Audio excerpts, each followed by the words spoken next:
heading south. And in the general classification, the top 5 separated by half a minute. So it's not impossible that we could see another lead change by the end of the day. But given the way our new leader, Daniel Moreno, is climbing, judging by his form, you have to say he's a pretty good bet to hang on to the overall lead by the end of the day. Wouldn't you say? I would say a pretty good bet. I have a feeling that Nicholas Roach, who is only 1 second down, sitting in second place, will have a hard time challenging Moreno in today's finish. Vincenzo Nibali, he's sitting in third at 19 seconds, and Valverde in fourth at 22. So maybe those guys will try an assault on the red jersey as well. And don't count out the American Chris Horner, 5th place, 28 seconds down. He wants it, but he's heavily marked after his earlier stage win in so stage 3. I have just finished the Stelvio the reason it took so long for this breakaway to get formed, almost 60 kilometers in today, is because everybody knew that coming in it was going to be a hard day. It was the stage before the rest day, so there was a good chance a breakaway could make it to the finish. So everybody wanted to be in the move. Multiple guys were trying earlier. We had a group of 21 riders who went off the front. That was too many. The GC teams brought it back, and then other guys started to go forward as well. As you see, 2 riders who have been kicked out of the race, Thomas DeHent and Andrew Fenn. We'll get to that in just a moment, but a lot of guys wanted to get in the move knowing that it had a chance to make it to the finish today, and that's why it just took so long for this 10-man group to form at the front of the race.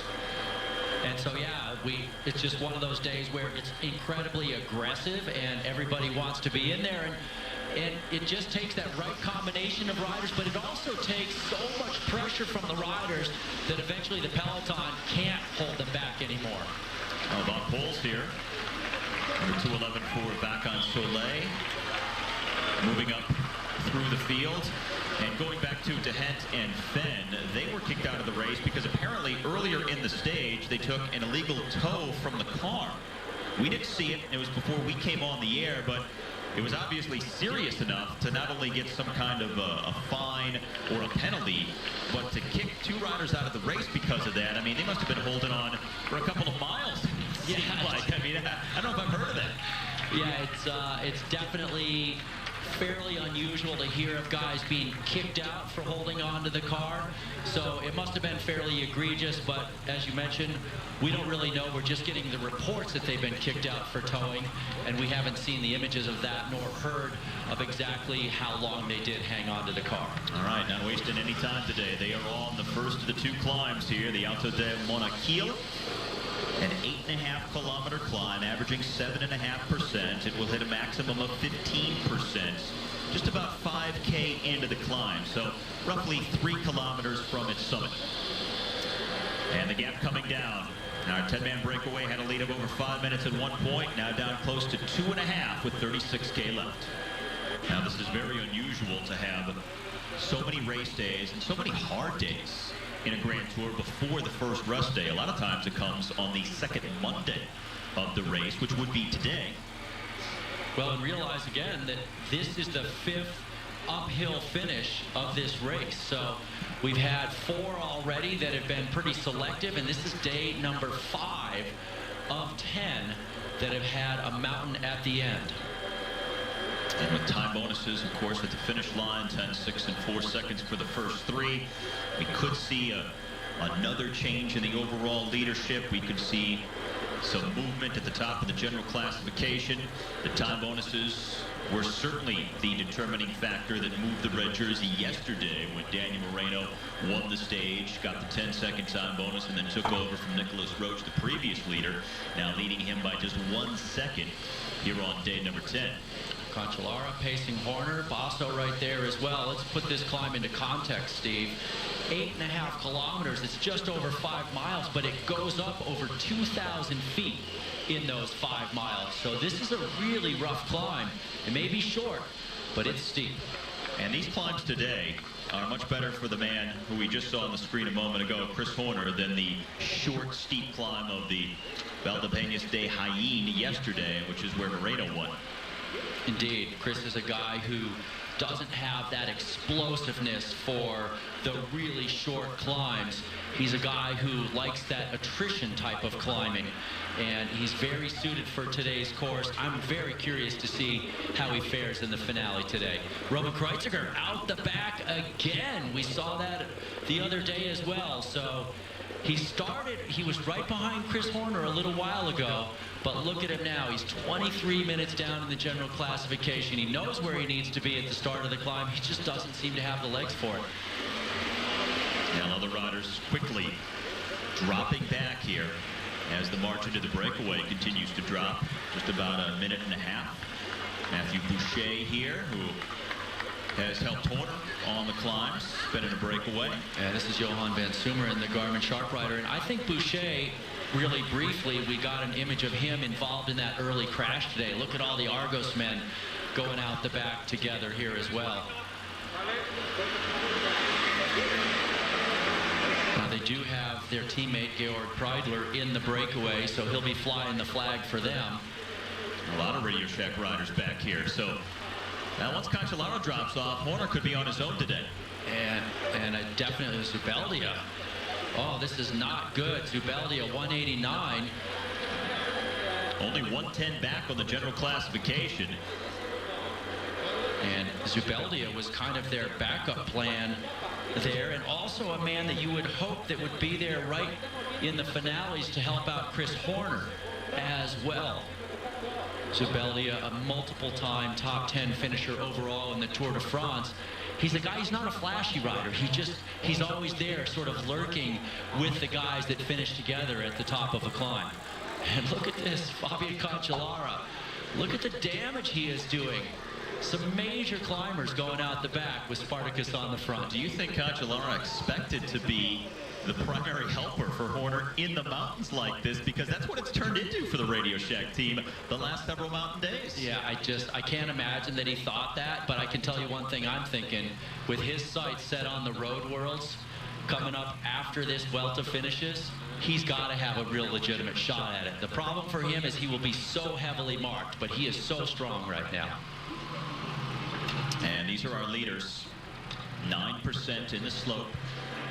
And back to the peloton of GC riders, a reduced main field now.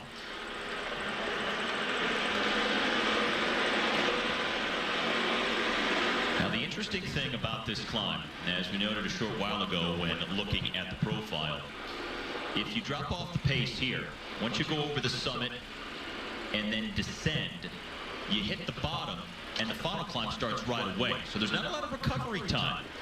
If you lose contact here and lose substantial time, it may cost you the rest of the stage. I agree, and even if you do make it back on, you're gonna not have any time to rest, and then when it starts pitching up for the final climb, you're just gonna get your ticket punched again. So we're seeing a major thinning of the peloton on this penultimate climb by Fabian Cancellara. Now Basso is there in the green. Lack of teammates of several of the top general classification riders. Chris Horner only has Cancellara here. Basso, no teammates for Cannondale. Vincenzo Nibali and Mastana, we've seen him be isolated at various points in the hills as well. So you're talking about some of the top names without strong team support here in the mountains this first week. Katusha as a team has still looked pretty strong. So has Movistar for Moreno and Rodriguez, and also Alejandro Valverde. And so when you see the leaders of the teams get isolated with no teammates, well then they have to bring back the attacks on the final climb, and they have to put their face in the wind, and that's when things really can unravel very quickly. I noticed at the back of the group, that's Vasil Kirienka going out the back. In the back of this group here, 4 of the Euskaltel men in the orange I saw just a moment ago, so that's a large number of guys from one team. He's been in the move on more than one occasion so far in the first 10 days of the Spanish Grand Tour. Again, here is De La Cruz just off the front of this group. Now, 2 Movistar riders at the front, and here comes Valverde, who was at the back of this group, coming up to join his teammates. Chris Horner sitting just behind the Movistar riders for Radio Shack, and Basso right there as well. Valverde looks absolutely fine. I think he was just sitting on the back taking it easy, not worrying much about things. Sylvester Schmid, the talented Pole on the front. He is a domestique, tailor-made for the mountains as he just rips along on the front of the group after Fabian Cancellara did so much work. There's Leopold Koenig, the man who just had his teammate De La Cruz going off the front in that jersey as the combined classification leader. And they're still thinning it out here. A lot of guys suffering. The fatigue after 10 days of racing. All of the summit finishes, the hard stages in between, starting to manifest itself on stage 10, just ahead of the first rest day.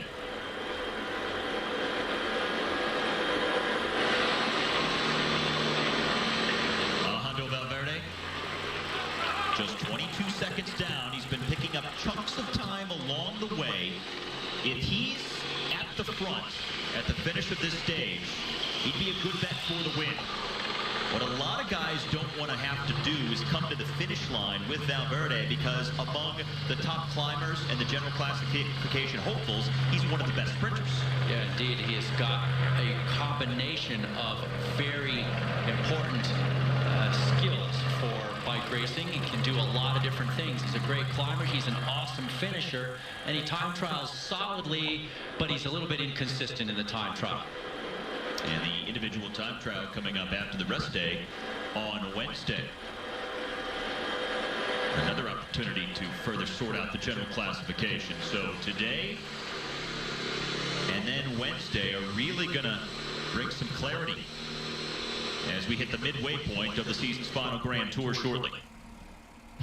To the front of the race right now, and things starting to split up from the original 10-man breakaway, so there are some riders in between, then that small peloton behind, but everybody getting much closer on time now, just over 1 minute separating these groups with just over 30 kilometers left to ride.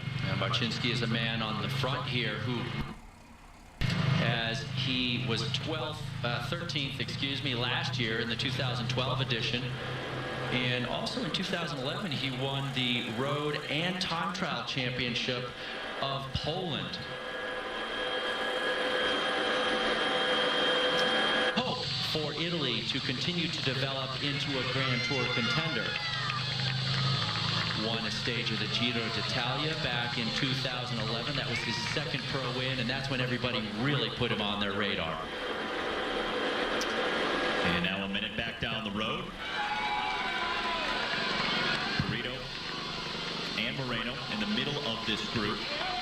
And to finish the thought on those two, the thing that I believe is going to make it really work for them is the fact that they're such good friends. They're roommates on the road. They train together. They've been riding together for several years. So even if they remain close on the top of the general classification, as we get a look at Sammy Sanchez also in this group, I think that you're not going to have that contentious relationship that could otherwise develop between two top rivals.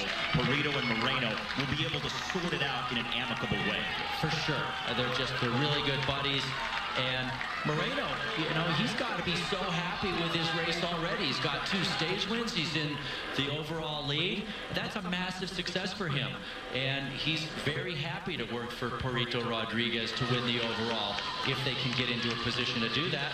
And likewise, Perito knows that if Moreno is in a position to win, he's more than happy to help him do it. So it's a very enviable position. And with Zubeldia now getting dropped out of that lead peloton, Horner had a teammate who was high up there, and they were the only 2 teams, Radio Shack and Katusha, that had 2 guys that were high in the general classification. So it is a very enviable position to have 2 guys up high. Diego Ulissi now the only man out front here on stage number 10. This is a small downhill section that's part of the climb that will kick back up to the top at 27.8K from the finish. And now the field onto that downhill. Martin Kohler being picked up from the breakaway there. 2-time national time trial champion of Switzerland last year and the year before. And there are fewer and fewer guys remaining from that original group of 10. Koenig here, look at this, he has come unhitched. You could see he was suffering. Now, he was sick yesterday. He hasn't been feeling well. His team director said that He's been dealing with some kind of a bug, so this is not a huge surprise to see him. Oh, and you just feel for the guy. He's absolutely suffering, and you wonder, well, why isn't he just pedaling super hard on this downhill? It's because he's completely shot, and he needs that little bit of rest, so he just tucks for a second, sets up for the corners. If he takes some risks, maybe he'll get back on, but don't expect him to stay on the final climb. He's really looked like he's been in trouble for a while. Ulissi, our leader, Marcinski, just a couple of pedal strokes behind, and then the Argos rider. Yeah, it's getting third place right now, yeah. Breidler trying to come back up as well. All right, at the front of the heavy hitter group, two Movistar riders supporting the man in the green jersey, their teammate Alejandro Valverde, Chris Horner off his left shoulder. To Valverde's right, Ivan Basto. Jakob Fuglsang also there for Astana, the teammate of Vincenzo Nibali. Nibali is in the group, so is our overall leader Daniel Moreno and Joaquim Rodriguez. But back to the very front and coming to the summit of the Cat 1 climb, Diego Ulissi of Lampre. And he's going to grab a little and head on down the mountain. All right, so a tricky descent coming up. And once he gets to the bottom, the final climb starts pretty much right away.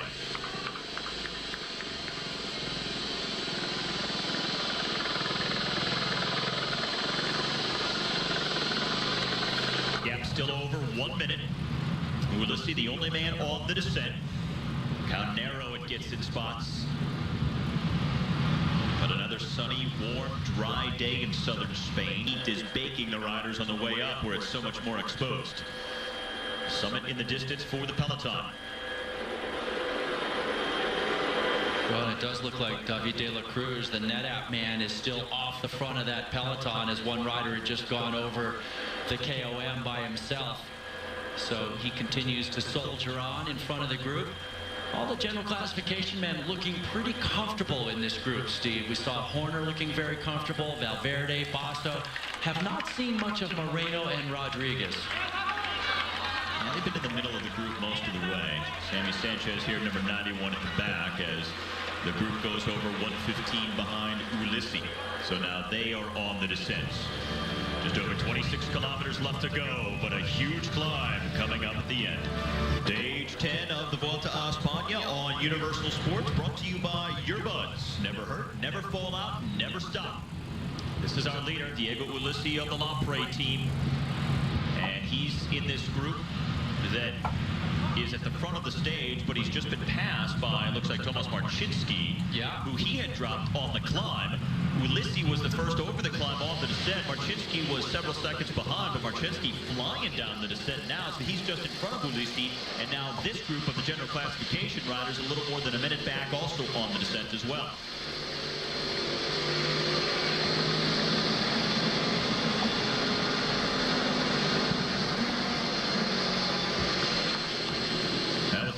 Leading the charge. Time for our Twitter question of the day for GoGo. Chris Freeborn asks, given the riding of Horner and everyone, do you think best old rider competition and jersey? Well, to qualify that, we've heard that at the Vuelta, they've called it the Grand Tour of the Grandpas, basically, in Spain, because you have so many contenders who are in their mid-30s. In fact, 4 guys in the top 10 are in their mid-30s. Horner, the oldest rider in the race, 41. So the old boys are making a mark. GoGo, what do you think? Oh boy. Oh boy. How do you say this respectfully? You know, it's interesting. As you age as a professional cyclist, everybody sticks a microphone in your face and says, well, how does it feel to be 41 and in the, you know, fighting for the overall? How does it feel to be 37 and riding so well? When are you going to retire? And the guys kind of get sick of that eventually. I think it's a fun question, but I certainly don't think we should have one. Here's the answer, and this is the key to it happening. If they can find a sponsor for it, the race will do it. Exactly. If somebody will spend money for the jersey and the title, they'll do it. That's all that matters. Well, and look at this race. They don't even have a best young. So it's every race kind of has their own thing. This race, they do the combination classification, which is general classification points and mountains, and whoever is the best in all three of those. So different races have different styles, but you got to admit, there are a lot of guys older than 35 that are right up there in the general classification in this race. And one of those guys could win this race overall. Now Tomasz Marcinski, the pole, now at the front, just ahead of Ulissi. And how about that view on the descent? Marcinski absolutely ripping the descent, and usually Ulissi would jump right on that wheel and realize, hey, get together, get a little rest, get a little draft. But maybe Marcinski just taking a few too many risks for the Italian. So the gap to the field of general classification hopefuls pretty much holding steady at just over 1 minute as we close in on the final 20 kilometers at stage number 10. These are the riders at the very front right now with 19 kilometers left to go. Steve Schlanger, Todd Gogolski, they are on the rapid descent. Now the category 1 climb, the Alto de Monachillo. Once they get to the bottom, they will basically start the final climb, a beyond classification ascent on the Alto de Hazayanes that's just about 16 kilometers long with a maximum slope of 18%. So that's what's remaining here in a very critical stage 10 before the first rest day tomorrow, with the general classification tight at the top. 5 guys separated by less than half a minute, and those 5 are all long-term hopefuls to wear the red jersey. And Steve, at this point in the bike race, they have completed about 102 miles. So they are well into this race, lots of time in the heat, lots of climbing. The 10th day of racing without a rest day, they'll certainly be earning that first rest day tomorrow. Georg Preidler, the Austrian for Argos, here in the white, coming up on the back of the pole, Tomasz Marcinski of Bacon Soleil. Stop paying attention now. He's going to go right by him on the descent. So the Argos rider, Preidler, is now at the front of the race with the final climb on the horizon. Closing in on the final dozen kilometers, all uphill, with of course the exception of the downhill in the middle and that slight downhill at the finish. But this is the defining climb of the day at the finish of stage 10. 187 kilometers altogether.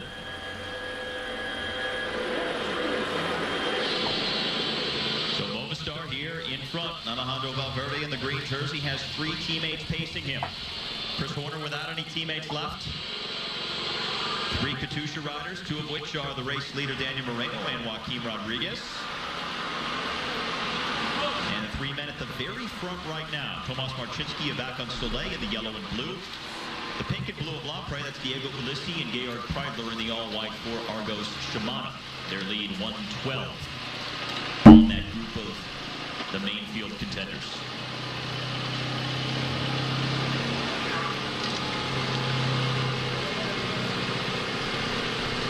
Well, these guys don't look particularly like they're turning themselves inside out or anything. They're actually sharing bottles, as Marcinski there just got a drink from Ulissi.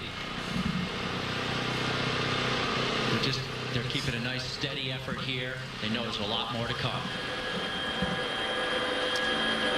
We are down to the final dozen kilometers of stage 10 at the Vuelta a España. 3 riders with a lead of just over 1 minute on the main field that is reduced in size and contains most of the top general classification riders.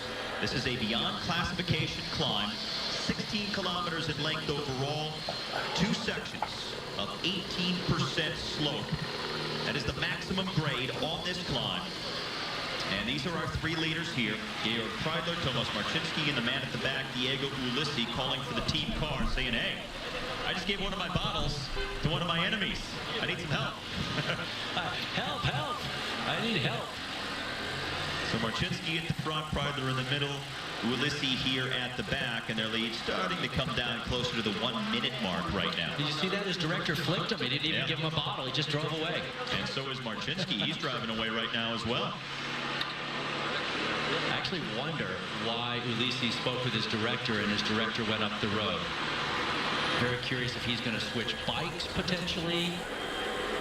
if he's got some sort of mechanical incident and he wants to have the director ready on the side of the road, and then he can just get off his bike and immediately grab the new one. Very curious. Sammy Sanchez in the orange and black of Euskaltel, number 91, a team that was set to disband, but now news that Formula One driver Fernando Alonso has purchased the team, and they're going to continue. We don't exactly know what the name of the team is going to be, but they're going to have a new base in Asturias, and they're going to continue one of the long-running teams, one of the signature squads in the sport. It was going to be sad to see them go, but now apparently they will continue under new ownership. And sad to see this breakaway breaking up as well. But Steve, I want to just mention that that man was talking about actually sponsoring a team for the last few years. In fact, there were rumors a few years ago that Alberto Contador was going to lead up a team that he was going to put together. That never happened, but he's obviously kept a keen interest in the sport. I've heard there's a little money in F1 racing, so no surprise to see him funding a cycling team now as Marcinski is out solo at the front of the stage, dropping Preidler and Ulissi in the process. Marcinski, the big news for him earlier this year is, well, just back not long, early August, he won the mountains classification at the Tour of Poland. So just about a month ago, he triumphed in that classification.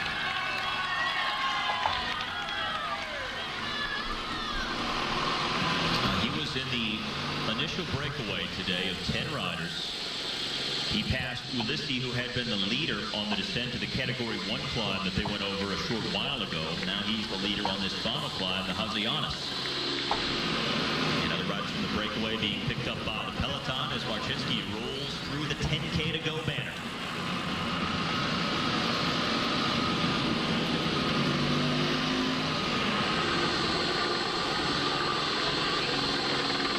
All right, 3 more men from the early move being brought back.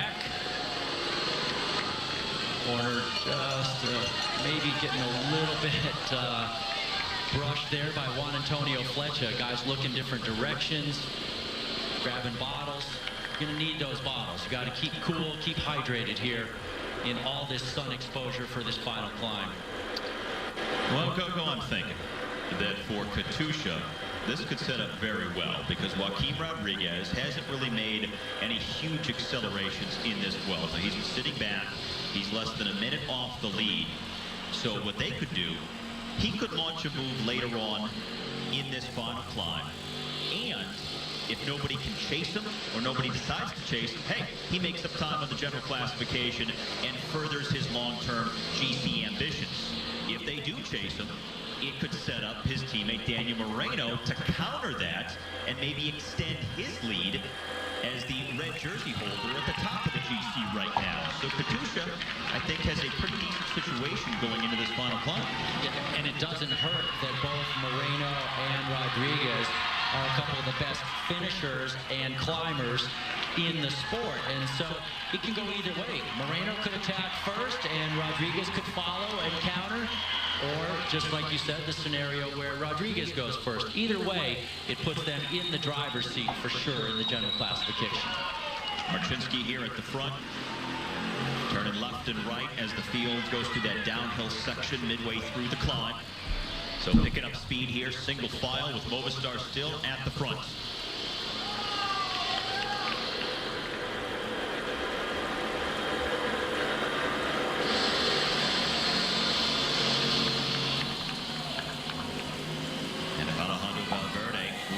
Teammates in front of him here at the front of this peloton. If he is with any riders at the front when they get to the top of this climb, it flattens out in the last kilometer, a little downhill at the finish.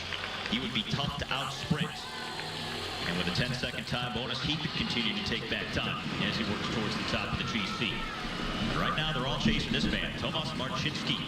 And he is coming up on the steepest section. We're at 18% with 7 kilometers left to go, but that's just the first of 2 times.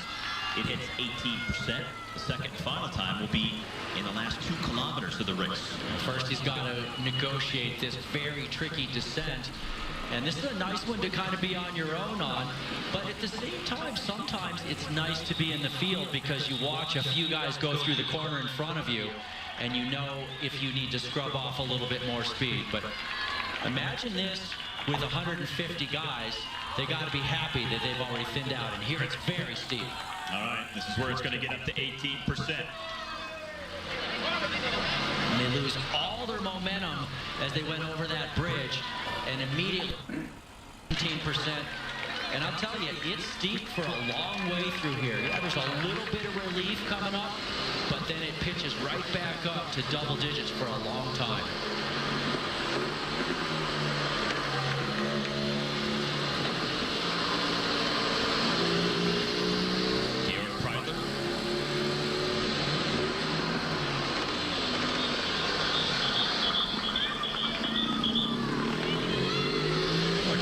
Good lead over Kreidler.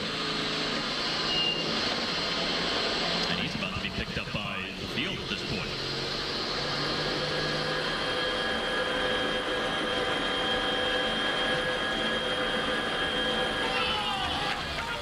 Our leader, Marchinski, really trying to muscle his way up these steep pitches. Almost 20%. 7K to go for him. Kreidler, who was at the front of the race earlier, is about to be swept up by the Movistar-led reduced main field. Watch how quickly they come by.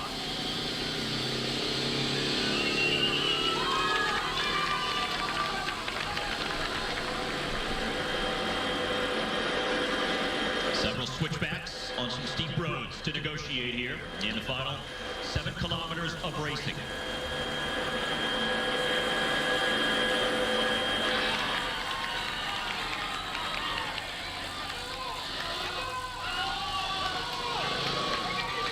Marchinski not won a race since 2011 when he went the TT and the Road National Champion of Poland among his other wins that year. He has picked up the mountains classification each of the last 2 years at the Tour of Poland, however.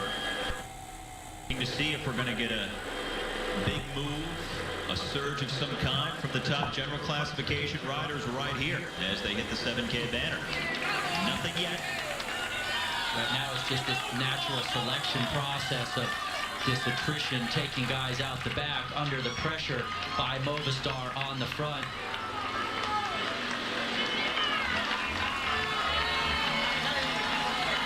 There's nowhere to hide when it's this steep. Marchinski is up there once again in another really steep section as the field now, what's left of it, 17-18%, and Igor Antone once again going early on a climb. Antone of the Euskaltel team, the first from this group to make a move. Antone almost 6 minutes down in the general classification. Probably a little bit early to actually make a bid for a stage finish. He mentioned the other day as his teammate Sammy Sanchez struggling at the back there, number 91. He mentioned the other day that he didn't think he could match the accelerations of some of the riders, so he had to go early on these summit finishes and see if he could just build up a little bit of an advantage. And then maybe they'd come up to him, but they wouldn't have that pop left anymore. Now down under a minute between this man Marchinski at the top of the screen and that small main field. And just about half a dozen K remaining. And that is the gap. Ulisi coming back. Yep, just about to be absorbed. So we've got Horner there, we've got Basso there, we've got the green jersey of Valverde there. Where's the red jersey? It's towards the back, it looks like. Moreno at the tail end of this group. Antone at the front. He peels off his colors of Astana. Joaquim Rodriguez is right behind him in the red and white. Ivan Basso is there, number 71, followed by number 1, Alejandro Valverde. And then Chris Horner, 184, the American for Radio Shack.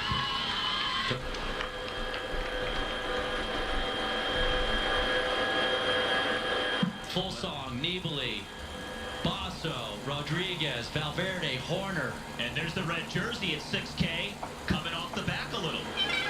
That's why he's not the team leader. Danny Moreno in trouble on this climb. So we could definitely see a new leader by the end of the day. Remember, Moreno was leading Nicholas Roach by 1 second, Nibali by 19, Valverde by 22, and Horner by 28 seconds. And I'm not seeing Roach in that group. Marcinski still at the front, but the turning of the pedals has slowed. Fulson pacing Nibali at the front of this group.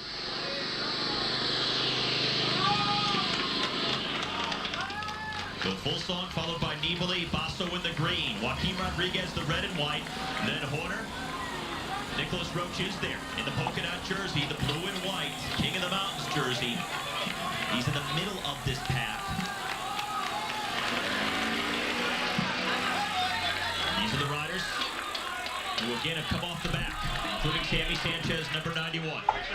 Incredibly steep. This is the Colombian Sergio Henao, who is in trouble again. Yesterday it was Rigoberto Urán. Today it's Henao, the Colombian duo, on having the race they want. One guy losing time one day, the next day the other. And here they come, behind Marcinski. And through here, still well into the double digits. 15%, 13%, 17% throughout this part of the climb.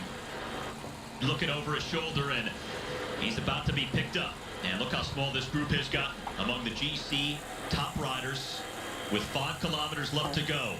The 10-man breakaway completely brought back now. This is the front of stage number 10. Roach doing a great job to hang in there right on the wheel of Chris Horner through this 17% grade, and now Nibali starting to stretch some legs. He's at the front, Fulson drops off the pace, so it's Nibali, Rodriguez, Basso, Horner, Valverde, Nicholas Roach there.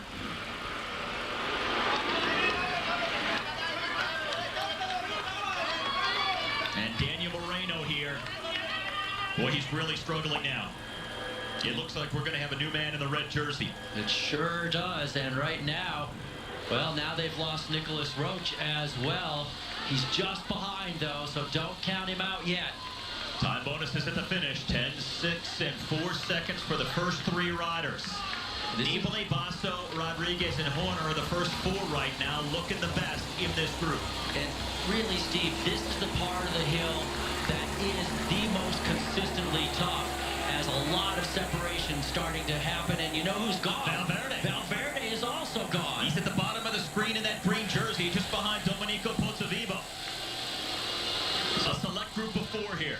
Alejandro Valverde, shocking to see him dropped at this point. How about Basso hanging in here? How good has he looked this week? It's just been so impressive. Now, Valverde, don't count him out. He still may slug his way back up there.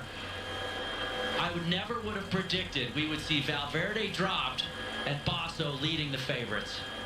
Especially on a climb that didn't necessarily suit Basso like this. Really played more to the strengths of Rodriguez and Horner, but Basso's at the front right now with 4.5K left. As Valverde tries to make his way back up to that foursome, and so is Nicholas Roach. He's in the polka dot jersey at the back of this group as Valverde gets out of the saddle. Now remember, Roach came in today 1 second down in the general classification on Moreno. Chris Horner down to the front. Oh, and he's opening a gap. The American has some legs. He wore the red jersey earlier this week for just 1 day. After winning a stage in the opening days, Chris Horner then lost the red jersey. Now trying to take it back here on stage number 10, and he is opening up a margin here with 4.5K left. Moreno suffering, losing the jersey, but Horner attacking the lead group with Basso, Nibali, and Rodriguez as he goes up the road. Remember, a few days ago, Horner also launched a move on a climb, but they eventually caught him, and then he didn't have a second win. But is today going to be different? This, I think, is a very different day. That was a headwind day. Horner has opened the gap. Nibali is not letting him go. They are not going to give him any time because they realize what kind of form Horner is on at this point. How much can they do about it right now? Look at this gap. Horner on the right, that group on the left. 4 kilometers left to go. He maybe got the surprise win on on stage number 3, which put him in that leader's jersey for a day. But he is fully on their radar screen now. And watch Chris, he doesn't sit down on these big efforts on the climb. He stands almost the entire right to left. Basso, Nibali, Valverde there. Nicholas Roach has made it back. So there in the red and white for Katusha, and Thibaut Pinot, the rider in the blue for FDJ. But this man, Daniel Moreno, it looks like losing his overall lead today on stage 10. Yeah, he can kiss that jersey goodbye at this point. Really, to me, the question is, will Horner ride into the stage lead and take the jersey, or will Nicholas Roach somehow maintain his position with that group and take the jersey away if they catch Chris Horner? It depends if Valverde right there there, any friends who've been Rodriguez and Pino in that order. They're still going to lose the road. Once again, putting the hurt on Nicholas Roach. Nicholas Roach just having to ride in himself, go steady. Nibali coming off the attack of Basso. This one may actually stick. 2K to go for Horner. And again, the steepest part of the climb at 18% for the American. But Nibali finding an acceleration in his legs. Oh, and he's got some gas right now. He finally got clear of the others, and he is charging hard. The former Vuelta winner, this year's Giro d'Italia champion. And now Nibali trying to take back time on Horner, who's at the very front with under 2 kilometers left to go.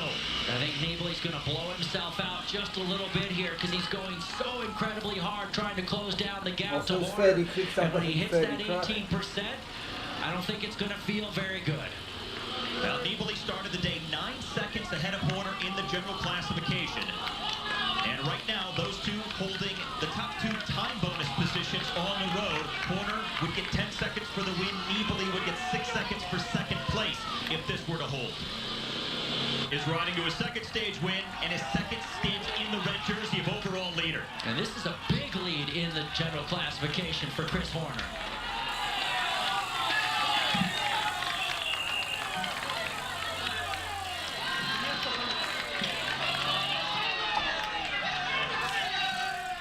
Half a kilometer away now. Nibali trying to limit the damage. Trying to keep himself in contention because after the rest day tomorrow, the time trial on Wednesday could favor Nibali a little bit more, so he could take back some more time on Horner on stage number 11. But he wants to keep it close here today to make the time trial really count. But certainly a big shakeup in the overall general classification on this 10th consecutive day of racing at the season's final Grand Tour. And how interesting it is to see these guys battling it out after they battled it out last year in Tirreno Adriatico. Horner led for several days. Nibali ended up winning the overall by only a handful of seconds, and Horner ended up second. Chris Horner turned professional back in the mid-90s. And now after 4.5 hours of stage 10 at the Vuelta a España, he's pulling in to his second stage win and what looks like his second spell in the red jersey of overall leader. There we go. He already has it 4 seconds ahead of Nibali, so he's moved into the red jersey. Nibali now just has to limit those losses.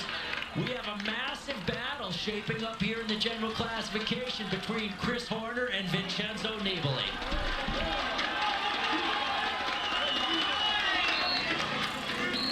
Horner got the 10-second time bonus, plus whatever gap he ends up with. Nibali will get a 6-second time bonus for finishing second.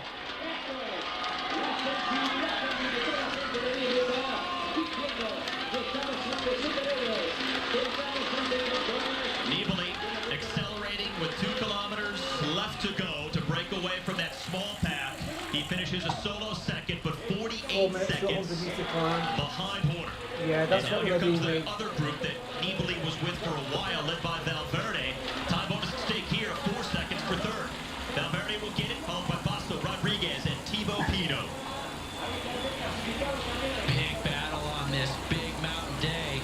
There's Nicholas Roach, the king of the mountains, crossing over. And now we wait for the man who wore the red jersey as the day started, lost it on the road, Daniel Moreno.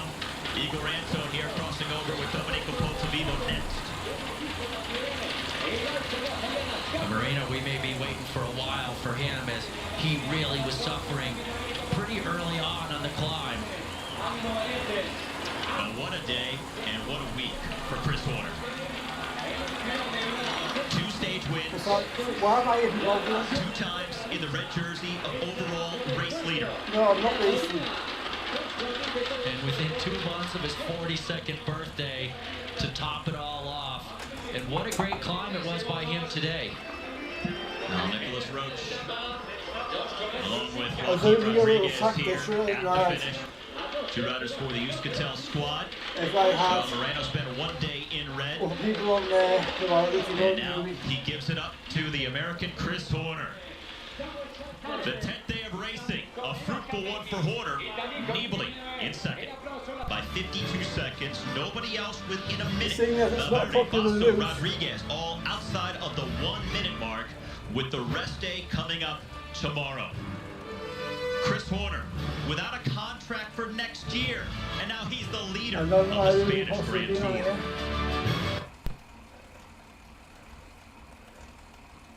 It is the only individual race against the clock in this year's Vuelta, a time trial of 39 kilometers. And Chris Horner will be the last man on the course because he is the leader at the top of the standings just about midway through the season's final Grand Tour, leading Nibali and Roach in the top 3 with some other marquee names right around the 2-minute mark with still half of this Vuelta left to ride. From earlier, here is the route for today's individual TT. Steve, a pretty straightforward route in terms of the technical aspects. You can see that they start and finish in the same town. That category 3 climb halfway out and wide open roads. It's really just a question of how hard they have to hit that climb. So that climb, about 2,000 feet of vertical from the start to the top of it, and a 24-mile event. So you really got to go very deep on the climb and then try and get a little recovery and hold on from there to the finish. Martin setting all the best marks when he was out there and making it look like he might be the man to beat. But the real question for me was, he's not as good a climber right now as Fabian Cancellara, and would the climbing of this course prove to be that which unseated him? Now, it was one of those climbs where you wonder, okay, could he still get over it and have the best time? Because he can get over some of the hills. Obviously, he'd prefer an all-out flat time trial, but this is how he came up to the line. And when I talked with him a few days ago, I asked him about this time trial, and he said he didn't know. He thought it might be too hard for him, and the time trial specialist, well, it ended up being just a little bit too tough for him for the climbing. And then Fabian Cancellara, didn't see much of him because he was so early, but boy, what a ride this was. Cancellara besting Tony Martin's times. He did best him at the first time check. Originally, he started out just that teeny bit slower, but then he got the engine rolling. And that's the thing about Cancellara. In the TT, with the climbing in this one, I knew he was going to be very well suited, and then continued to power along very well on the first 18 kilometers of the course that were almost completely uphill, a few times getting out of his aero bars to opt to get in the wider position, but setting good times throughout the course.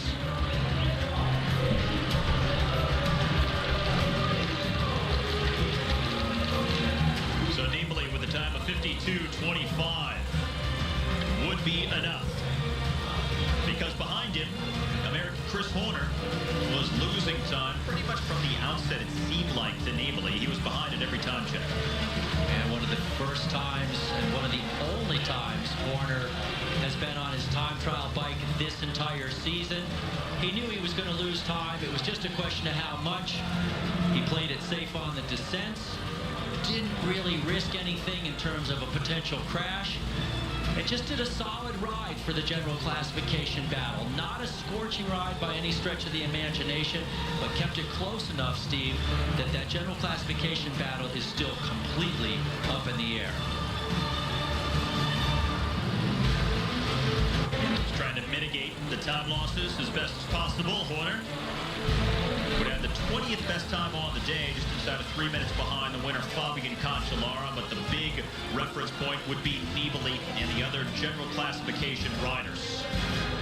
Difference in these final summit finishes, and there are lots of them to come. All right, the new general classification after stage 11. Seconds behind the new leader, Vincenzo Nibali, tied on time with Alejandro Valverde. Nicolas Roche now in second. The 12th day at the season's final Grand Tour, and really at this point, 4 riders in numerical contention. Nibali, Roche, Valverde, and Horner separated by less than a minute on the general classification. The sprinters should fight it out, given the fact that they are running out of opportunities here at this year's Vuelta, and today's 164-kilometer effort taking the riders east in northeastern Spain over to the Mediterranean coast. And a fairly straightforward day, but you do notice as they get close to the coast there, Steve, there is a Category 3 climb. Just one climb along the way, midway through the course, but a rather tricky finale, which has become rather commonplace at this year's Vuelta. Well, it wouldn't be fun if it weren't tricky, now would it? Now, those climbs look really severe on the profile, but they're really not all that tough, so don't think that this thing's going to be blown apart. Look for it to be a field sprint. And we are now live with just over 77 kilometers left to go here on stage 12. This is the main field, and they are just over 5 minutes behind a breakaway of 3 riders that went clear right from the gun today. Their lead got up over 6 minutes at one point. It's come down by just about 1 minute, but things settled down at this point, and the team of overall race leader Vincenzo Nibali, the Astana squad, should be pretty happy where things sit at this particular point, because the 3 riders up the road, no threat on the general classification. Nibali's Astana squad can kind of sit back and let the sprinters team do the pacemaking now at the front of the peloton. And indeed, the sprinters teams will do a lot of the pacemaking today. But as we talked about, guys reduced a little bit in their support. For instance, look at Caleb Fairley there, sitting in the 2nd spot for Garmin Sharp. Well, that team has the sprinter Tyler Farah, who's one of the fastest guys in the race, but Coldo Fernandez, his main lead-out man, crashed, broke his rib on the Stage 1 team time trial. He's out of the race. Another teammate, Michael Kretter, has been suffering from that crash, unable to really participate in the lead-outs. And the teams just get worn down. They've lost Dan Martin. He crashed, finished a stage, but then really complained mightily and said it was too hectic, and he's out of the race. So a lot of teams are whittled down, just like Garmin Sharp is. Our first look now at the breakaway, and out front in the green and white of Caja Rural is the 28-year-old from Uruguay, Fabricio Ferrari. Behind him, the rider in the blue for FDJ, the 26-year-old Frenchman Cedric Pinot, and the years of age, the Belgian Romain Zingel. Now, these guys, Steve, way down on the general classification, and really no threat at all. To even stay away would be a minor miracle. Look at how much distance they have to go. Almost 77 kilometers with a 5-minute advantage. And so basically what's happening today is a lot of guys are sort of taking a little bit of a day off. You got 3 guys up the road. There's not a ton of horsepower. They don't have a huge gap. The field's not chasing that hard, so the race is actually slower today than projected by the organizers. So what's at stake in stage number 12? Don't expect it to be much of a general classification battle today. Sprinters really running out of time to make it a field sprint finish. Today, they may not get another chance the rest of the way. And can someone surprise the sprinters in a breakaway, maybe a late stage attack? I think that's the most likely of the scenarios at stake today. Upsetting the field sprint in some fashion.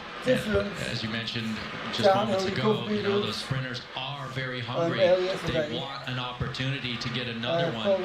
And, you know, I spoke with the director, Neil, they were already into the race. And I said, look, you know, you guys you've sort of shown your hand in these field sprints, but you've also said you're not going to do all the work.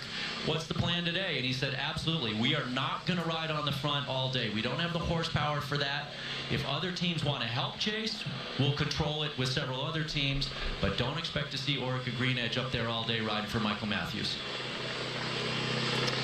So we are underway. Long way to go on stage number 12. 76 kilometers left on the road, but the time to the breakaway coming down now under 5 minutes on a sunny, warm day in northeastern Spain. The 2013 Vuelta a España on Universal Sports is presented by Your Buds. Never hurt, never fall out, never stop.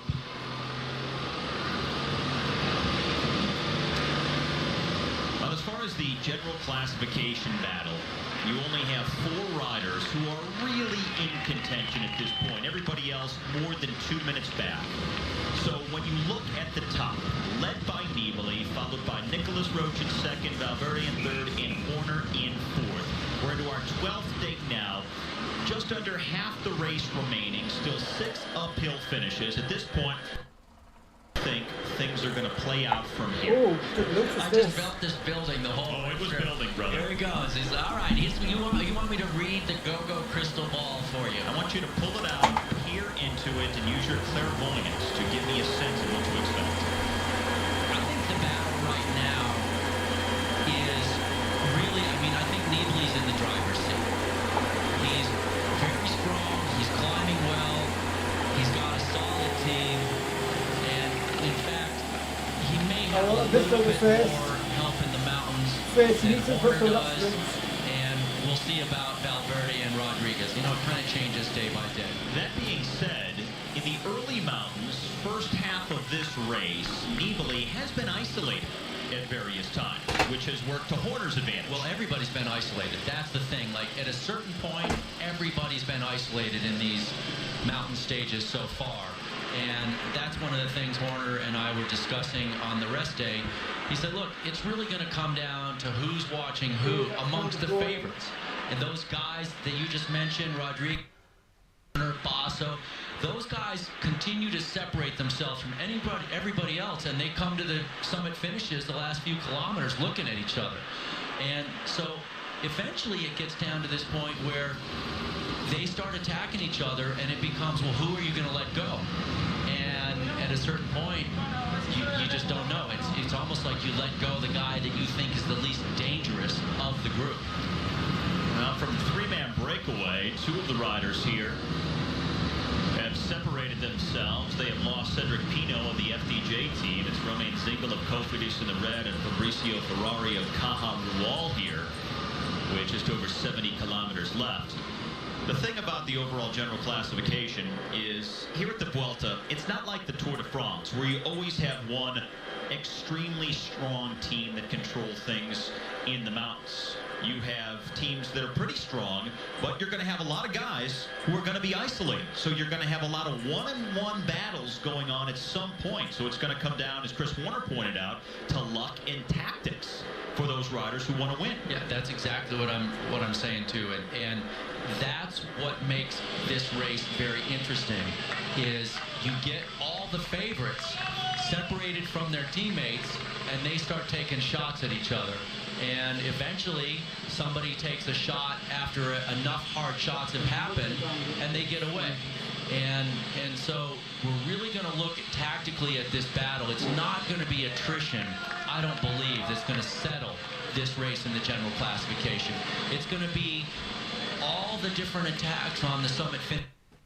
And finally, they just let one guy go, because everybody in that group is riding very close to their limit. And if you attack and I'm trying to decide, well, I'm going to have somebody else chase you, Steve, and no one else chases, well, that may be the one that stays away. All right, so this is Cedric Pino. So he apparently has dropped the other 2, Zingle and Ferrari. So he's now at the front of the race by himself as they went over the top of that climb. So you have Pino here out front, Zingle and Ferrari, who he was with on the road, then the field is behind. Still separated by over 4 minutes at this point. And I would not expect Pino to stay out here for a long time without them.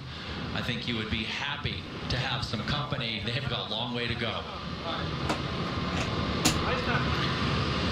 And now they're starting to come back together, and that is Romain Zingle coming up to Pino, and following him Ferrari. So it's a 3-man breakaway once again here on stage 12.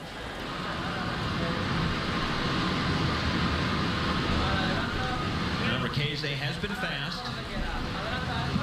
And as far as other sprinters who have also shown their speed, Michael Matthews of Orica Green Edge, probably the fastest guy in the race right now. Tyler Farah has also been there in the top 3, but just missing out. It's always as if he needs another 20 meters or so to get to the front. He's just never been quite there to get the win. And in addition to Farah, Gianni Mearsman a bit off, not quite the fastest we've ever seen him. He's got his teammate Andy Fenn as well, who could play a role in one of these sprints. I mean, the truth is that we really haven't seen one rider or one team that is clearly the best suited for a field sprint. So it's kind of a free-for-all, and we expect to continue to see it be a free-for-all. And Ramon Singleton, don't forget him for the Argo Shimano team as well, as we still have 2 intermediate sprints to go before we get to the finish.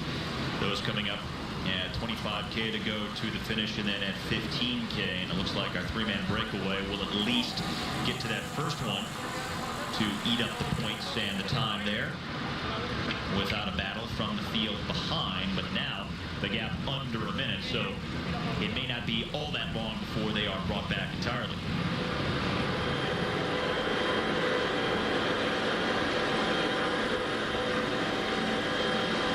Three and a half hours in on one of those stages that's kind of a transitional day, coming off the mountains this weekend. Mostly flat stage, and a chance for some riders to just kind of regroup, get back into the rhythm of the point-to-point road stage racing after a rest day on Tuesday, the time trial yesterday, now getting back into the rhythm of the overall race today before it starts to heat up again on the penultimate weekend. Today really is a good day to just sort of ease back into things. It's going to get a little bit more challenging tomorrow for stage number 13 with a pretty nasty category 1 climb that I think is going to whittle down the peloton a fair bit with a 16% maximum grade on it. It's close to the end. It's not going to vacation battle, but it's going to get rid of some sprinters. A little bit different, or let's try and do the exact same thing, because sometimes, contrary to popular belief, you could do the exact same thing multiple times, and sometimes it'll work in a bike race and sometimes it won't, because of all the other factors that are at play. Now look at this gap really coming down now, almost just a dozen seconds with 20K left. It's so easy just to think it's about speed at the finish. How much does confidence come into play, winning or a lack of winning, that plays on your mind? Absolutely huge. Coach, after he won a stage early in the race, he said it changed his entire mindset. Suddenly he started thinking he could actually win. Then he got into the jersey as the overall leader, and then he had even another burst. So now he is racing in the general classification for a podium spot, whereas before he said, I'll follow this group of favorites and I'll finish with them. But now he's thinking about attacking them, because he just did that a week ago and he won a stage. And it seems like when you have the confidence, that you have that peace of mind and that sense of calm that you need, even within that chaos that is happening around you, the speed, the fury, the fight for position. If you let your mind get caught up in that chaos, it's going to be harder to get the win than if you're at peace with yourself and you can ride comfortably even though it's so frenetic around you. No doubt. Look at these guys, 5 seconds for them. Behind them, it is absolutely chaos in the bunch. And the field sprint guys, okay, this looks really easy. Well, it might be pretty safe if you're sitting in 4th or 5th wheel and in single file. But if you're back there 20 positions and guys are coming around you, and as soon as they get their handlebars in front of you, they move over into you. And if their bars are in front of your bars, you're the guy who's going to fall down. So you have to back up. So you're constantly nosing your bike in front of the next guy. And I'll tell you, field sprinters are insane. The risks they take are pretty darn scary, and they just have to do that to do their craft. And the breakaway finally getting caught with just under 19 kilometers left to go. Are you surprised to see Nedap Bandura at the front of the race right now? You know what? There is nothing Nedap Bandura will ever do that will surprise me at this point. This team is incredibly aggressive. They have a lot of confidence. They bring the race out every single day they get in the bike race. They don't let the race come to them. I love the way that team races. You think it's the holiday season still in Spain? You do get that feeling looking at the beach, don't you? What a dichotomy. You have the peace and serenity on one side, and then you have the outright focus on the road over here with 18 kilometers left to go, 3K away from an intermediate sprint point. Right behind the single file stuff. Nedap Bandura still with 2 riders at the front. Cannondale in the green, and then a smattering of other teams just behind them with the intermediate sprint point coming.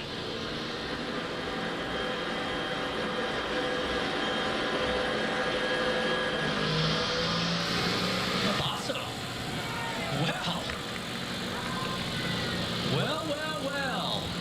Yvonne Basso coming out to play. Getting that intermediate sprint. And there's a few seconds available there to pick up at the intermediate sprint as well as the points. More bonus time at the finish. 10, 6, and 4 seconds for the first 3, but the general classification riders really won't be in position on a stage like this to get into the top 3. It's more for the uphill finishes for them.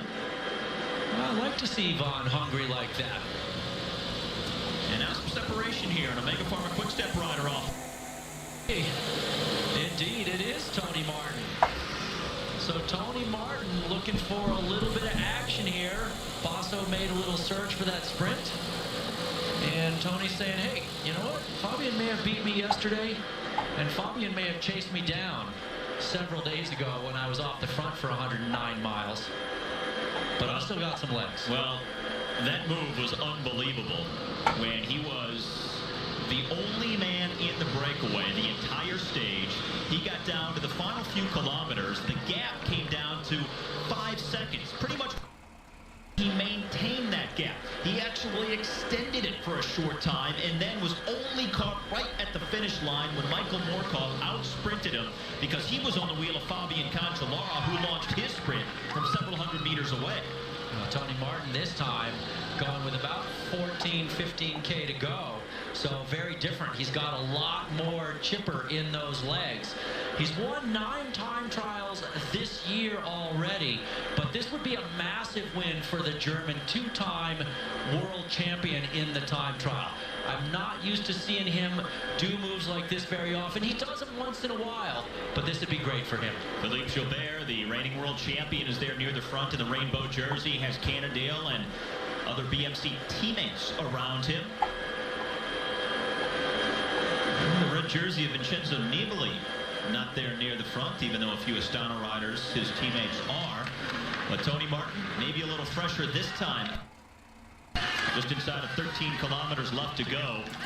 Was surprised to lose the time trial yesterday by the margin he did, over half a minute to Fabian Cancellara, but we now know that he's still suffering. In fact, he'll undergo surgery on the hand he broke in last year's Tour de France at the end of this season. The operation will take place at the end of October, right after the Tour of Beijing. And he'll have to wear a cast for 3 months while he heals. But in the meantime, he's racing. He's not thinking about that wrist right now. That's for sure, that hand. And if you look at a guy like Tony, he wins stage races, but he wins those stage races by virtue of commanding time trial performances. He has not won a road race this year. So these are great things for a guy. When he goes out there, he strikes out. Nobody's expecting him to attack on a day like this. Down, and they immediately see that he is a clear and present danger off the front. Now, Philippe Gilbert is still desperate for that first win as world champion in the rainbow jersey. He's got 2 teammates with him at the front of the field, desperately pursuing Tony Martin right now. It will get tricky near the finish. Urban finish. They're trying to give the riders the benefit of the doubt. And that's something unusual. Typically, it's the final 3K where you get the same time as the group you were in, but today it's 5 kilometers, so they're in that now. So he is okay in his general classification bid. He should get the same time as the group he was with when he had that mechanical problem. And it looked like he was with the main field, so he won't lose any time in the GC today. Field almost single file here in the final 3.5 kilometers, and pretty quickly this is going to get interesting. Those buildings providing a nice bit of shelter from the wind that's coming right off the water where these guys are right now. They're just right on the other side of the beach there. You want to be in the top 3 there to have any chance. That's the 3K banner.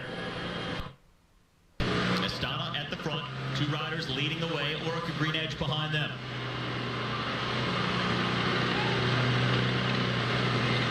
Michael Matthews is up there. Max Marchese for Lampre, Philippe Gilbert for BMC, 4 hours deep. And coming down to the finish along the Mediterranean coast in northeastern Spain today.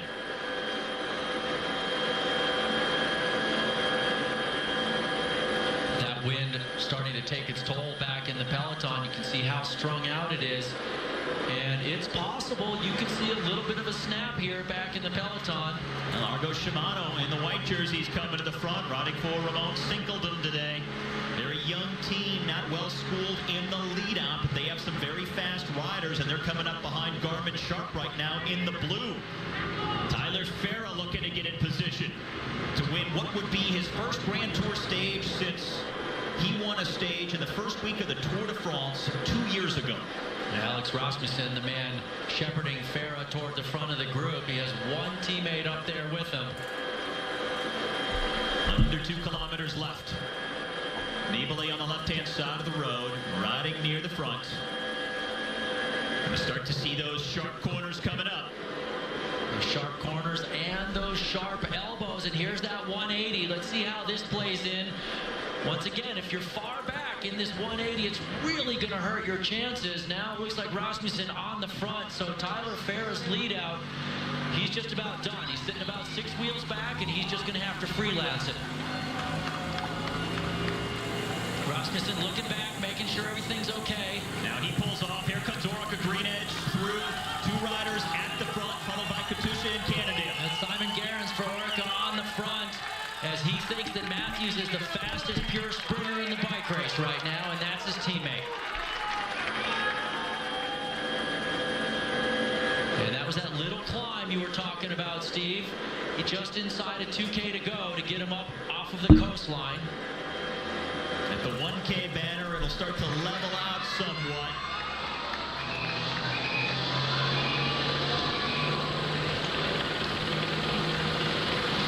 And there is the red kite, 1 kilometer, just over a half a mile from the finish of stage 12. Orica Green Edge at the front for Michael Matthews. Still Okay, so the finish, and you look at this idea for the race to hit this bump.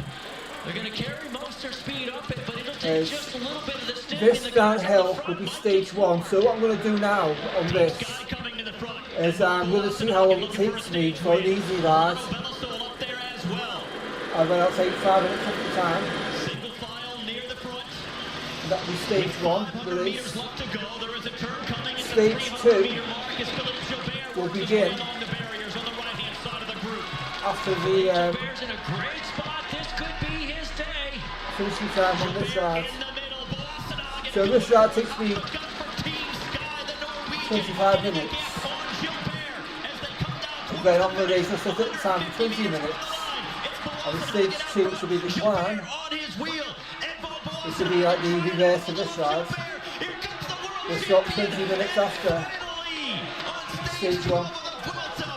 So the idea will be, we should do the downhill first of all. I can either just coast and take things easy. Gets the win on a day with a little uphill, perfect for him. And with the option then that you may start stage 2 late. Or you can push the others, get a good time, and good result, a good position. Use up more energy, and then stop stage 2 on time. I'll not be late. Getting the sprint win after having to close a gap on Edvald Wassenhagen. It's Craig Henderson on So the it's front literally right like now. down Gobert on and the left up side on of your the same screen. move. And it was Boassenhagen on the right, but And I Boassenhagen think that jumped could early. be next Wednesday. Gilbert, who just continued to fight and work to close it. And I tell you, it almost looked to me like Boassenhagen was going to ride away with it. At this point, it looked like he had it, but boy, Gilbert really closed the gap quickly, had the speed, just enough uphill to take advantage of his skills. Unchanged, top four remain the same. The Vuelta's version of Friday the 13th, stage 13. If anyone's fast enough and clever enough, they will do the downhill fast And more riders on regaining an aero bike contact like with Cinelli, that small peloton. and then they'll swap the bikes to something a bit more lightweight and Coming up lightweight from the wheels back. for the climb. Astana setting the pace at the front for the overall race leader Vincenzo Nibali. Well, remember, over the top of the Rock Pinot, we had Nibali with a couple of teammates and maybe 30, 35 guys in the peloton, but we knew that was going to swell because they're not going full gas. They don't care about the breakaway. They're fine letting that breakaway take the time bonuses, win the stage. Nobody's a threat on general classification, so they're just going to keep it steady. And lots of guys are going to keep catching up to the back of the peloton. And then when they get closer to the finish, well, we'll see if other teams start to do the real chasing to see if they can bring back the breakaway. 3 minutes with 36 kilometers left to go. Stage 13 of the Vuelta a España live here on Universal Sports. Pharma Quickstep riding at the front. Earlier they had Gianni Meersman in the breakaway, and he would have been a good candidate for the win had he stayed in the move, but he's dropped back to this field, so maybe they're trying to pull him back up to the front. Yeah, he really would have wanted to hang over the Rock Pinot climb, but he got his ticket punched, and so that really changes the dynamics. This entire Omega Pharma Quickstep team would have been so happy to have him in the lead group of 10 because he'd be the overwhelming favorite, and Chosti now has gone down in the break. Back on his bike, very fast. Saw him shaking the quads out a moment ago at the very tail end of that break, and now getting back on, and let's see what happened. He just blew the line. Ooh, Wow. ouch. Came in too hot. He had a bad line. He was on the inside of the corner, and so did not have a good line. You know, carbon fiber bike, carbon fiber front wheel, right into the curb, and didn't even seem to mess up the wheel. Field at 10K left to go.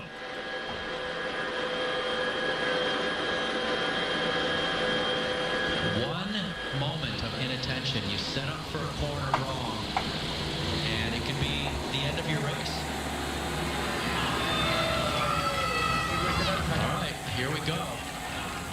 All right, so this is from the front group, guys, finally starting to attack with just under 8 kilometers left. That's Egoy Martinez for Euskaltel out front. Right behind him in the red jersey, Capel. Scarponi back here now, working with some others to try and close it down. Nocentini behind him for AG2R, Barguil, and then Santa Romita here at the back. And some speed bumps there as well. Looks to me like Martinez really caught everybody by surprise when he went. Mollema getting across. And so it's Capel and Martinez. So they've split up with just over 7 kilometers left to go. Now will it stay like this? 2 riders at the front, 3 chasing, then 4 behind. 7K banner for Martinez and Capel.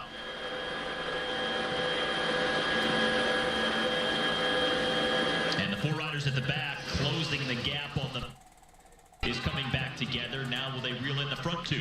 And this all comes down to how motivated everybody is. The front 2 guys, if they work together, they're going to be all in. Whereas this rear group, it's a bigger group, and some guys might start sitting on, guys might jump across, and so then they get disorganized. But it does look like the front 2 are going to get reeled in right now. And this must be crash again. This is the peloton. Oh yeah, That's another crash. Same spot, the exact same spot where Chosti went down. It looked like it was an Omega Pharma Quickstep rider who was laying there at the curb. A nasty little corner. Capel, Martinez.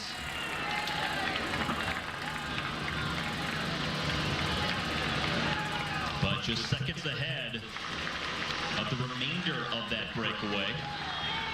And Martinez having a good look back. They're trying to figure this out. There's still 6 kilometers to go. They're going to get caught here.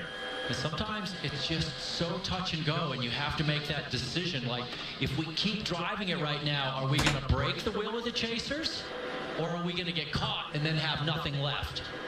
And apparently Daniel Moreno was also in that crash. We saw the replay of a moment ago, including the Omega Pharma Quick-Step rider underneath that bridge or the tunnel where that tight turn came that also caught Entrusty by surprise for Movistar. Propel, Martinez, 1-2 at the front of the stage right now with 5.5 kilometers to go, but the camera swings back. That's how close everybody else is right here.